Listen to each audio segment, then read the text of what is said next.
Hello everybody, welcome back to today as well. We have got you another video. In this video I'll show you how you can change currency on Remitly. But before that, please do make sure to like our video, subscribe our channel, and yes, without any further delay, let's get started. To do that, when you simply change a country on Remitly, your currency will automatically be updated accordingly and will be sent in the same currency.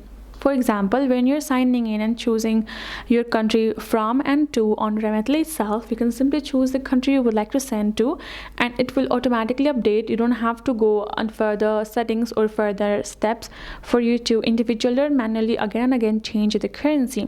As I mentioned, when you're signing in, logging in, or when you're doing a transaction, when you're choosing a country from to in the to country, you will have to choose a country which you're sending, and when you're sending money and confirming that, your currency will be automatically converted, and before sending you will see the review and you will find the converted currency amount. That's how you can confirm and send.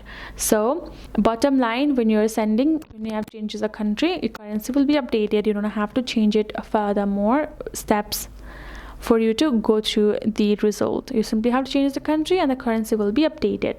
So hope this video helped, and regarding the current country change, we have already uploaded a video. Make sure to check it out and you will good to go. So hope this video helped. Thank you so much for watching. I will see you guys in our next video.